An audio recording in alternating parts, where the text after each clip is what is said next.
Konnichiwa tout le monde, j'espère que vous allez bien et bienvenue dans ce tutoriel des forums. Aujourd'hui nous allons parler des variables en CSS et dans cette présentation de slide des forums, on va essayer d'aborder la notion d'utilisation de variables oui, en CSS. Donc vous n'êtes pas sans savoir que depuis la mise à jour récente de CSS, c'est-à-dire Cascade Install Sheet, il y a eu des mises à jour qui ont vu le jour comme les Flexbox et les Skybox. Je reviendrai bientôt sur une vidéo concernant les Flexbox et les Skybox.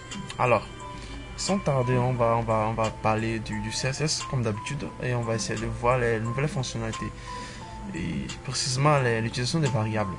Alors, avant de commencer, il y a, comment puis-je l'appeler, il y a ce petit souci là au niveau du langage même. Avant, lorsqu'on voulait utiliser des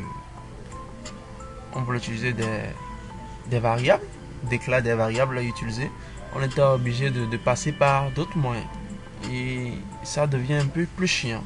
Alors, on va essayer de commencer cette présentation en douceur. Alors, oui, nous allons apprendre à utiliser les variables en CSS, notamment en CSS3, parce que ces mises à jour ne sont pas disponibles. La notion de variable n'est pas disponible en CSS2. Ok. Alors, pourquoi l'arrivée des variables dans le CSS? Alors, avant de vous parler de ça, sachez que avant on pouvait ajouter, on pouvait modifier et certaines valeurs qui se répétaient dans le code.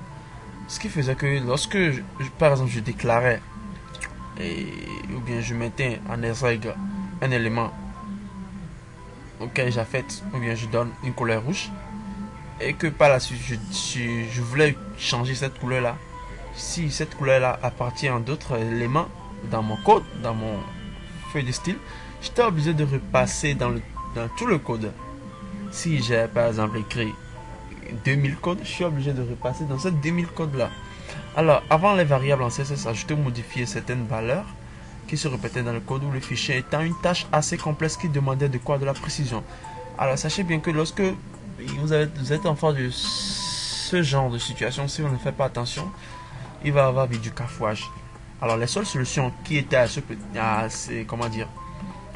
moment-là, la seule solution qui s'offrait à nous, c'était soit de répéter les mêmes informations dans le fichier, ce qui finit par être un peu plus chiant, ou d'utiliser des préprocesseurs. Qu'est-ce que des préprocesseurs? Des préprocesseurs sont comme des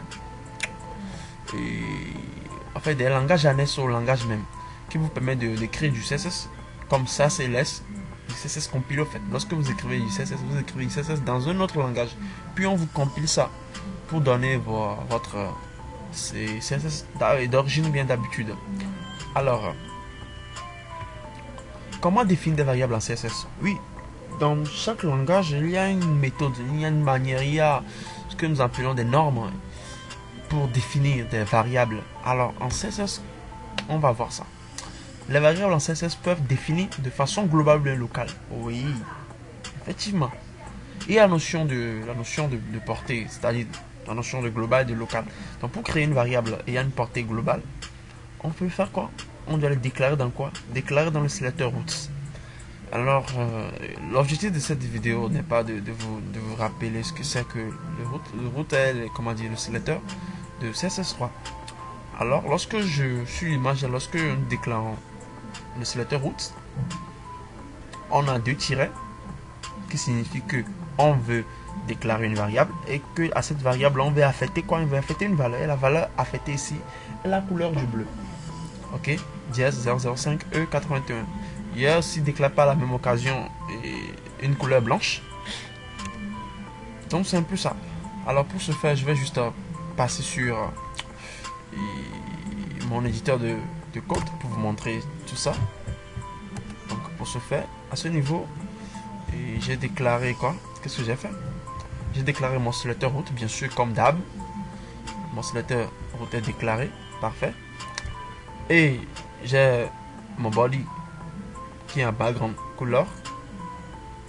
Ok. Donc je vais plutôt recommencer par ici. Je déclare mon sélecteur route. Je déclare la couleur blanche et bleue plutôt avec sa valeur. Je fais la même chose pour la couleur blanche et la couleur jaune.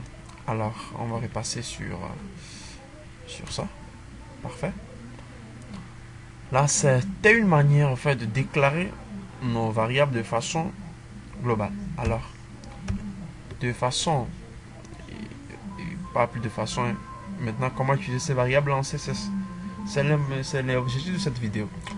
Alors, pour pouvoir utiliser des valeurs stockées dans les variables, bien sûr, dans chaque langage, lorsque vous déclarez une variable, vous devez, une fois déclaré, vous devez l'utiliser. Donc, pour pouvoir utiliser ces valeurs-là qu'on stocke dans nos variables, on utilise la fonction var. Alors, la fonction var se trouve à ce niveau. Ma fonction var se trouve à ce niveau. Donc, qu'est-ce que je vais bien faire? Je vais juste commenter d'abord ce truc-là. Ok, on va essayer d'oublier ce truc-là d'abord. Alors, supposons que je veux juste avoir, je veux ma couleur, un instant, parfait. Alors, je veux ma couleur bleue au body de ma page, c'est-à-dire au corps de ma page. Ok, je veux cette couleur bleue là. Alors, qu'est-ce que je peux faire? Ce que je peux faire, c'est très simple. Je peux juste, comme d'habitude, je le fais, et en le faisant, je déclare mon body. J'écris mon body, ok. Une fois le body utilisé, donc je fais quoi? Background color pour dire quoi? Pour dire fait que je veux une couleur de comment dire, de corps, une couleur de page quoi, de toute la page entière. Ok, une couleur qui va être en quoi? Qui va être en bleu. Alors donc une fois déclaré, je mets juste la fonction var comme on l'a montré. Une fois la fonction var est mise, qu'est-ce que je peux faire? Je peux juste ouvrir mes parenthèses. Une fois mes parenthèses ouvertes, je fais juste deux tirets et je mets quoi? Je mets bleu. Et je mets bleu. Alors, lorsque je sauvegarde et que je réactualise, je peux voir, bim, je peux voir que la couleur de ma page qui était avant blanche a changé en bleu. C'est pas tellement du bleu, moi je dirais un peu du bleu, je sais pas trop, à vous de voir. Alors on peut voir que la couleur de la page a changé. Et ceci c'est grâce à comment dire, aux variables que nous avons déclarées. Variable bleu. Vous pouvez donner n'importe quel nom. C'est juste une convention que moi j'ai choisi. Alors là on vient de donner une couleur blanche à notre, et pas une couleur blanche, une couleur bleue à notre page. Alors la page est en couleur bleue. Maintenant pour pouvoir mettre, par exemple, supposons que je veux mettre, apprenons les variables en CSS en couleur blanche. Qu'est-ce qu'on peut faire? On peut juste d'abord, bien sûr, au côté ici j'ai mon petit HTML, hein. J'ai mon petit HTML, c'est bon. Alors on a ici apprenons les variables qui est englobé dans le heading H2. Donc pour pouvoir mettre cette couleur, blanche à notre H2, on va l'ouvrir. Oui, très bien. Une fois ouverte, on fait juste color pour spécifier la couleur. Une fois color mise, on met juste var. Oui, var de quoi? On spécifie la couleur. Donc notre couleur ici, dans le cas, ça va être la couleur blanche. Alors white. Et bingo, on peut voir que on a maintenant, apprenant les variables en CSS, le H2, le titre, qui est en couleur blanche. Parfait. Alors, moi je vais juste repartir sur ça. Donc, là, on vient de voir comment utiliser, oui, comme l'exemple me le montre ici. Donc, j'ai un body. Ok, je donne un background couleur. J'ai fait, en fait, ma variable blue à mon body. J'ai fait à la même occasion ma variable white à mon H2. Parfait. Alors, ouais, je pense que c'est tout. Oui, il y a aussi un truc dont j'ai pas parlé. On peut utiliser aussi ces variables en JavaScript, ok? en bien utilisant ces éléments là sur le DOM. Ok, donc en travaillant sur le DOM HTML. Alors pour cette vidéo j'ai pas tellement préparé ça, mais je vais juste vous montrer un exemple. Ok, vite fait. Dans ce niveau je déclare une constante btn element est égal à document.query selector de mon btn. Ok, donc je récupère en fait l'élément btn via mon document query selector. Une fois récupéré, je fais juste un btn element.style.set property. Je déclare bien je veux une propriété, je set en fait une propriété à mon style. Ok, donc je passe juste à ce niveau, ça doit être available. Oui, donc available, je donne la valeur, puis je donne la contenance de la valeur. Donc je déclare la variable, puis je donne la contenance de la variable. Donc c'est un peu ça. Alors, est-ce que vous utilisez des variables en CSS? Si oui, n'hésitez pas à me le dire en commentaire. Et entre ça et les préprocesseurs, vous aimez quoi? Vous aimez quoi? Perso, dans notre boîte, nous aimons utiliser du